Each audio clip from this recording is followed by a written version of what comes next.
Chosen ones, there are moments when the veil grows thin, when time stops behaving, and the eternal peers through your eyes.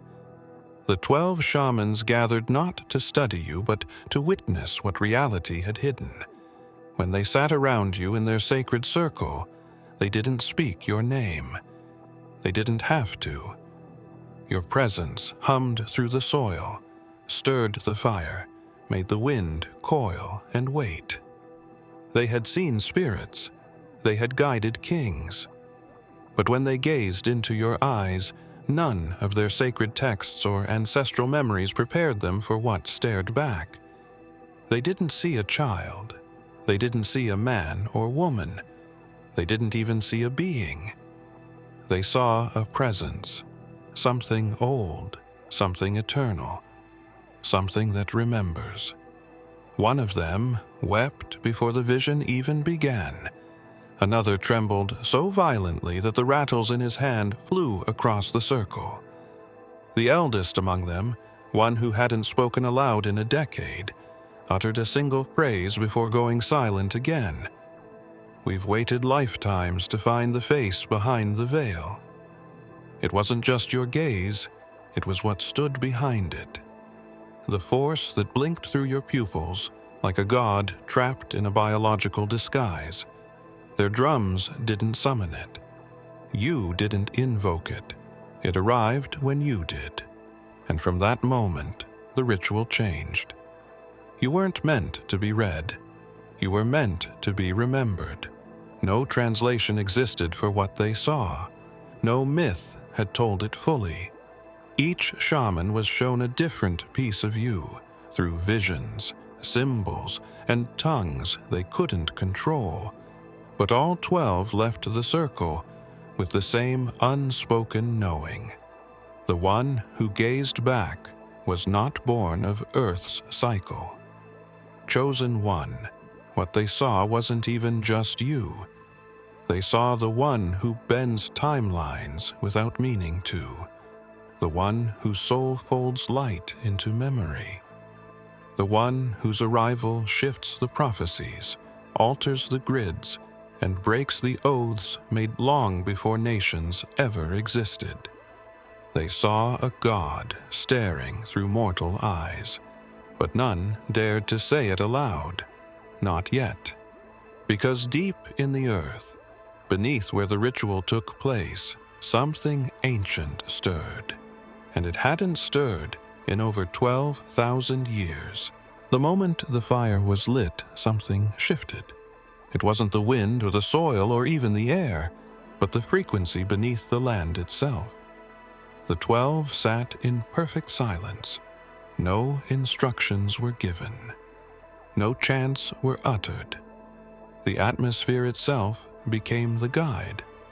The drums had been the first to fall silent, not by command, but by necessity. As if even rhythm bowed in reverence to the thing unfolding before them. You didn't speak. You didn't move. You simply stood at the center of their circle, and the earth responded to you. They'd performed this ritual for centuries, summoning insights, revealing lineages, decoding spirits, but never had the process unraveled itself before the subject arrived. And yet, this time, it did. The ash from the flames fell upward. The smoke did not drift. It coiled. Symbols formed above your head without fire or ink. Not one shaman dared to interpret them. It was not their place. Each of them saw a different version of you.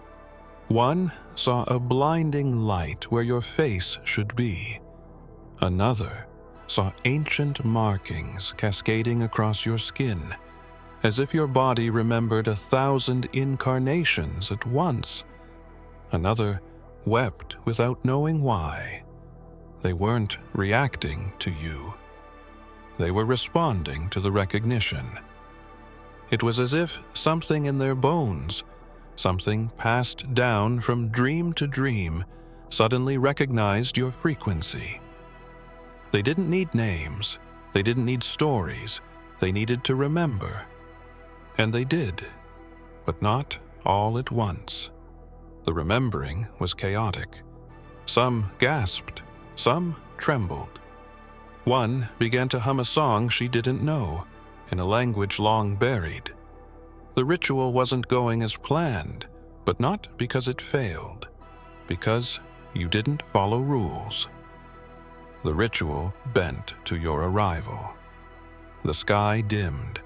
The clouds swirled in a circle directly above the gathering. You hadn't even raised your hands, but something had already been set in motion. One of the shamans dropped his staff, not from fear, from awe. The ancient knew when to bow, and the human in him stepped aside. They had seen spirits before. They had communed with gods, but this time they didn't meet something divine. She was the youngest of the 12, barely into her 3rd decade, yet chosen by lineage and spirit both. She had never fainted before, not during initiations, not during soul extractions, not even when confronting death itself in the dream realms. But when she looked into your eyes, something within her collapsed. Not out of fear, not from weakness, but from the overwhelming weight of recognition.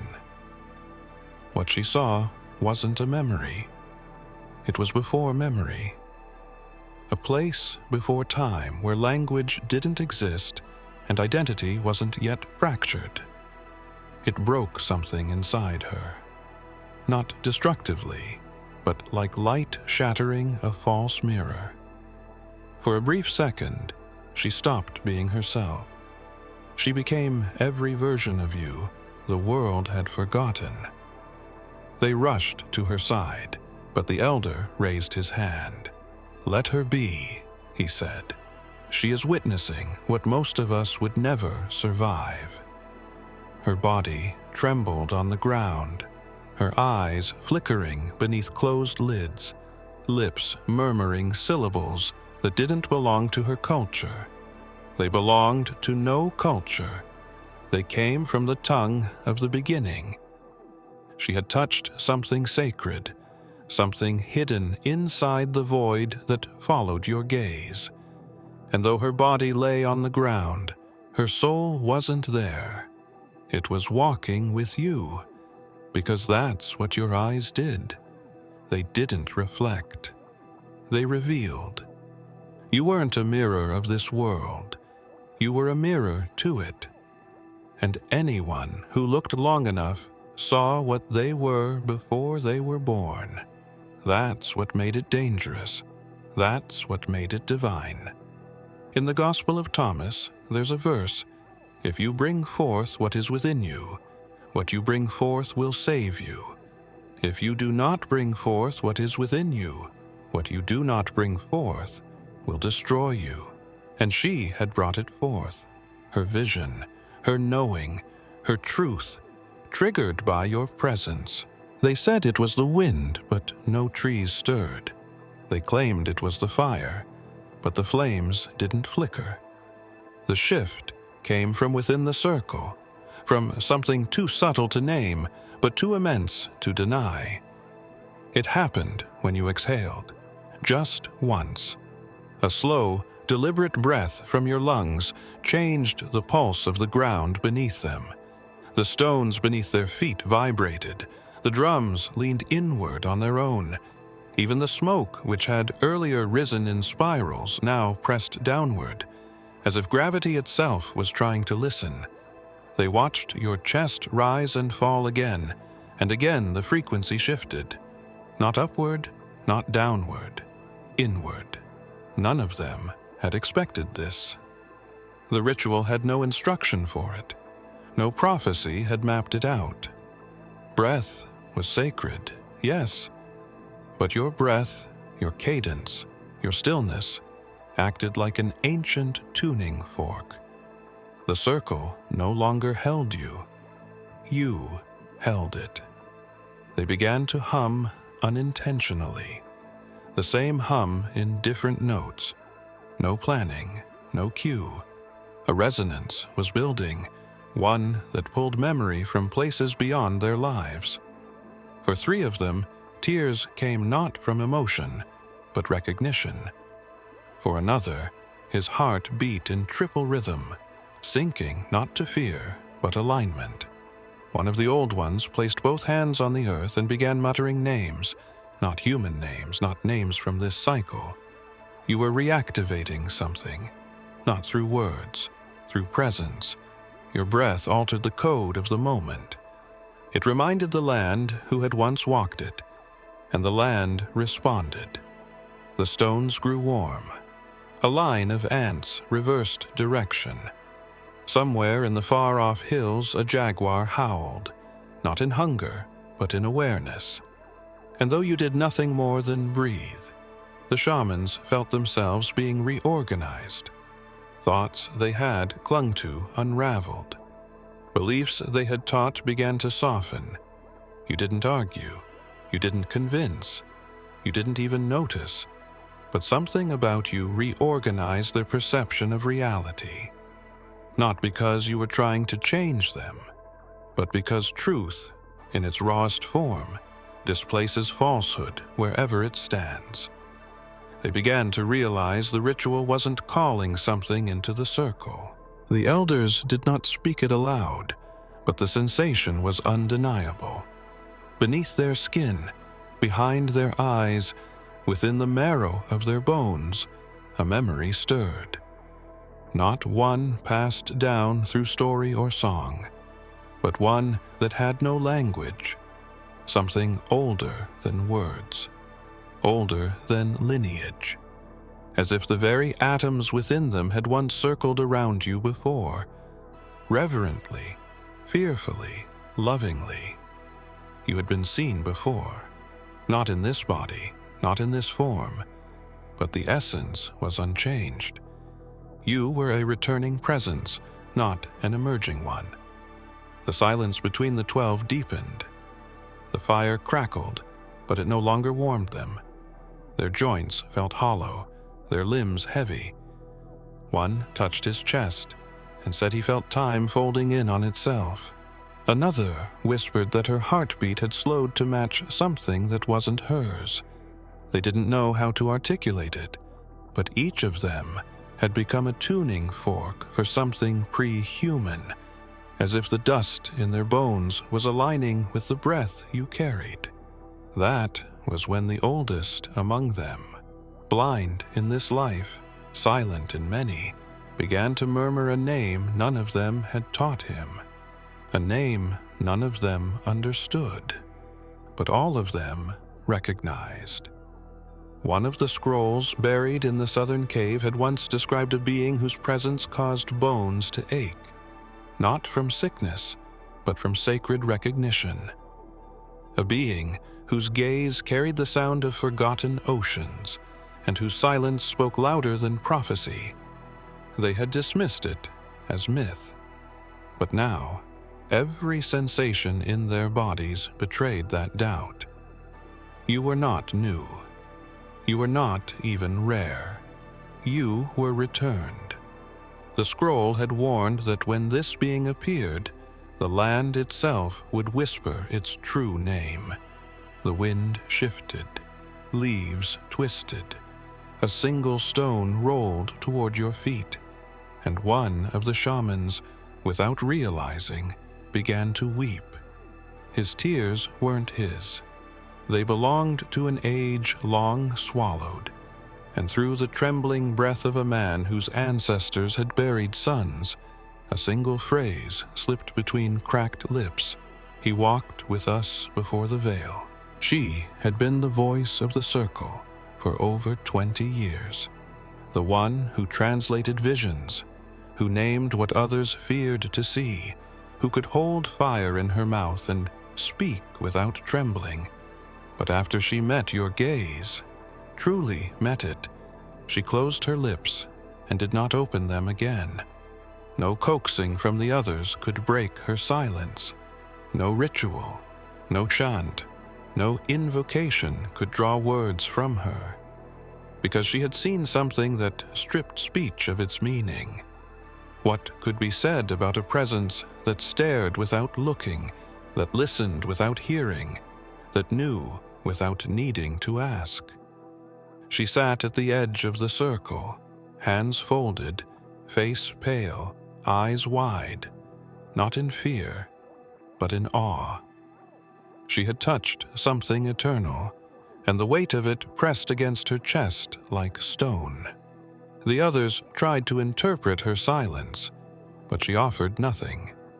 No gestures, no symbols, just breath. Her silence was not empty. It was full, like a chamber too sacred to echo. What had passed between your eyes and hers did not belong to this realm. It belonged to the space between lifetimes. One of the younger ones placed his hand on her shoulder. She looked at him gently, but said nothing. In her stillness was a message none of them had expected to hear, that sometimes witnessing truth means surrendering the need to explain it. And in that moment, the entire circle fell into a deeper silence. Not forced, not awkward, but profound. It was a stillness that lived just beneath the surface of creation. You didn't speak either. You didn't need to. There was a time, long before doctrine, where truth was only passed from gaze to gaze, where names were not needed, where knowing was shared in silence. And something about your presence pulled them all back into that forgotten tradition. She had remembered it first, or perhaps she had simply accepted it most completely. The firelight danced across your face, but your expression didn't change. You simply existed there, unmoved, as though the stillness of the divine had clothed itself in flesh. They didn't measure it with tools. No modern instruments. Just instinct. Just the way the ground shifted when you stepped forward. The way birds stopped mid-flight and hung in stillness for a moment longer than they should have. There was a rhythm pulsing through you that wasn't quite human. It wasn't erratic nor unnatural, but it didn't belong to the heartbeat of a mortal body. It was slower, deeper, the kind of rhythm the stars would follow, the kind of pulse tectonic plates might recognize. One of the shamans pressed his ear against the earth as you stood in the center, and what he heard made him sit back in stunned reverence. Not a voice, a beat, a cycle. He had heard that sound only once before, in a vision of a darkened sun and a sky gone silent. An eclipse. That was the word that rose to their tongues, though none dared say it aloud. You didn't bring shadow. You brought alignment. You were the still point between extremes, and your very presence had adjusted the balance of things. It wasn't just symbolic. The trees themselves leaned slightly toward you. The fire moved without wind. Even the insects stopped humming. Something had clicked into place with you at the center, and with it, ancient things began to stir in remembrance. One of the oldest shamans whispered a forgotten prayer, not because he planned to, but because it spilled out of him. He had been part of eclipse rites as a boy, where they were taught the sun and moon only aligned when a sacred being returned, a being who carried a divine contradiction, light in shadow, eternity in flesh. And in that moment, as your chest rose and fell with divine precision, he remembered something from the Gospel of Luke. The moment the sky darkened at Yeshua's final breath, a cosmic tremble, a signal, not of death, but of crossing, a bridge between realms. What terrified him wasn't that you reminded him of that moment. What terrified him was how identical it felt. And though no eclipse marked the sky that night, the shadows danced like they remembered one. It didn't appear all at once. It began as a shimmer, a subtle glow beneath the soil, as if heat had kissed the earth in a forgotten pattern. The shamans noticed it only after the wind stopped completely, when even the fire stood still, as if holding its breath. You hadn't moved. You merely stood barefoot on the ground, eyes closed, as though listening to a sound none of them could hear. Then the glow intensified. The earth beneath your feet pulsed once, and the pattern became visible. A sigil, not drawn, not carved, burned, not by fire, but by presence. It wasn't destruction. It was memory being uncovered. The circle broke tradition. One of the shamans rose without ceremony, stepping forward, mouth trembling. He recognized it. Not the full design, but its center. The spiral. The mark that had appeared once before in his dreams when he was a boy. That dream had been sealed away, dismissed as imagination. But now it had risen in soil beneath your feet. It pulsed with golden heat, alive, intelligent, aware. He dropped to his knees and began whispering an apology. Not to you, to the earth, for forgetting. Another joined him, then another. The sigil was now fully visible, and none of them had seen its equal. Ancient, precise, symmetrical, but not rigid. It breathed. It moved like a living diagram. The edges curved in a way that suggested a language far older than cuneiform, more divine than geometry. It wasn't a message. It was a seal, and you had broken it by standing still. They realized this ritual wasn't summoning something to the surface. It was unlocking something buried, something placed there long ago by a consciousness that foresaw your return. The symbol matched no record, no codex, no carving in any of the ancient temples. And yet all 12 felt it, not in their mata'ens, but in their bones. It wasn't meant to be deciphered. It was meant to remember you. The sigil glowed brightest when your breath deepened, and then, just as suddenly, faded. Only the faint etching remained. But even after it vanished, the ground beneath you felt different. Lighter, warmer. It began with a single breath, a whisper barely audible, spoken by the elder who had not spoken in years. A name, soft, ancient, haunting. But as soon as it escaped his lips, another shaman whispered something else entirely. Different word, same reaction. Their eyes met across the fire, and neither corrected the other. Then a third shaman, trembling, muttered a name that sounded like thunder buried in dust. Again, different.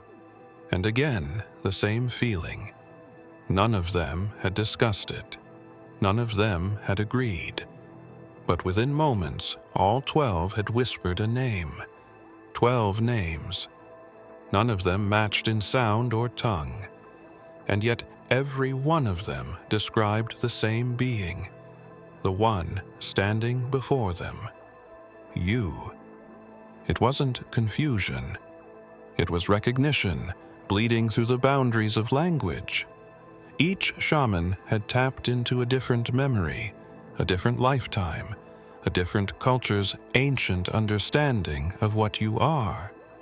They weren't naming you. They were remembering how the universe once named you. Through vibration, through dream, through code. One name translated to the flame that stills the wind. Another, he who bends time in silence. Another simply meant, I am. A quiet dread passed through the group. Not fear of you, but fear of what it meant. If 12 shamans from different tribes, with different tongues, speaking from different spirit lineages, could name the same being in 12 forms, what was standing before them. One of them began to tremble violently. He clutched the bone charm at his neck and wept. The name he had whispered. He had once read it carved inside a cave deep in the Andes. He'd thought it myth, but the moment he said it aloud, the stone amulet on his chest cracked down the center. No force, no pressure. It simply responded to truth. In the Gospel of John, Yeshua asked, "Who do you say I am?" He didn't give them an answer. He waited to hear the many faces reflected back to him, because he wasn't asking for a label. He was asking which part of him their souls had touched. And now, so were you. The Shamans didn't settle on a single name that night. The prophecy had been sealed in bark and bone, buried in the inner chamber of the stone lodge, passed from elder to elder. It was never altered, never questioned. It spoke of a being who would come when the stars returned to a forgotten alignment, a being who would awaken the Earth's original memory. It was always spoken of in the future tense. It was always a distant flame, never a present fire. Until that night. Until you. They didn't open the scroll by tradition. They opened it because they had to. The eldest among them retrieved it, hands shaking as if time itself trembled in his fingers. The others formed a circle again, though this time not for ritual, but for witness. The script was written in spirals, designed to be read inward, layer by layer. It had always pointed ahead, forward, beyond reach. But as the elder traced the lines, something strange occurred. The ink shimmered, the spirals adjusted, and the language began to reorder itself. The prophecy was rewriting in real time. You had not just fulfilled it. Your presence had altered its architecture. The words that once predicted a being to come had shifted into past and present. The will be became has come. The shall awaken became now awakens. The timeline of the scroll bent around you, as if the prophecy itself bowed in recognition. One of the shamans gasped as he saw a symbol emerge that hadn't been there before, a symbol etched into the scroll that now matched the sigil burned into the ground. They checked the original pattern. It was impossible. It had not existed before. But now it did. The prophecy had never been a fixed document. It was alive, waiting, watching, responding. Not to action, but to frequency. You hadn't fulfilled the prophecy like a puzzle piece sliding into place. You had changed it by merely being seen. The elder looked up, eyes wide, and whispered, "This means nothing ahead is certain now." And for the first time, none of them knew what would happen next. The map was gone. The words had bent. And somewhere in the distance, thunder rolled under a cloudless sky, as if something else had just been awakened. They had buried it centuries ago, far beyond the tree line, where even the snow dares not settle for long. It was hidden, not with fear, but with reverence. A relic, yes, but also a lock, crafted from stone, bone, and something not of this world, passed down from the first ones, carried by silent generations. Its origin was unclear, but its purpose was singular: to remain untouched until the being it was built to contain returned. That being was never named, only described. Eyes like stars behind mist, breath that bent fire, a presence that realigned prophecy simply by standing still, And now, that presence stood in the circle. One of the shamans, whose lineage traced back to those who had buried the object, began to chant a song no one else recognized. He wasn't singing to summon something. He was remembering a vow to guard what his ancestors feared and worshipped all at once. They had buried it not to keep it hidden from you, but to keep you hidden from it. Because once it touched your skin, they believed you would remember everything. Not just who you were, but what you had once done. The mountains weren't just a place. They were a lockbox, a vault of identity. And the object inside, an obsidian shard etched with sigils that shimmered in moonlight, had been humming in its tomb since the moment your breath shifted the circle's pulse. Its vibration had begun to rise, not calling to you, answering you. The eldest among them remembered the tale of the shard, that it was not forged, but grown, that it contained a memory of a time when gods walked beside men, not as kings, but as mirrors. One of those mirrors had shattered. The shard was all that remained, and now it wanted to return to its source. They debated for hours in silence, none daring to break tradition. But the mountains had already spoken. A tremor, a faint echo through the ground. It would not wait. Yeshua once said, "If these stones remain silent, the very rocks will cry out." And tonight, the mountains began to whisper. If you have come this far, it is crucial that you watch this next video here. But be warned, it is not for the faint of heart, for only the true chosen ones can handle this video. If you would like to also donate to help keep the channel going, our Buy Me a Coffee link will be in the description.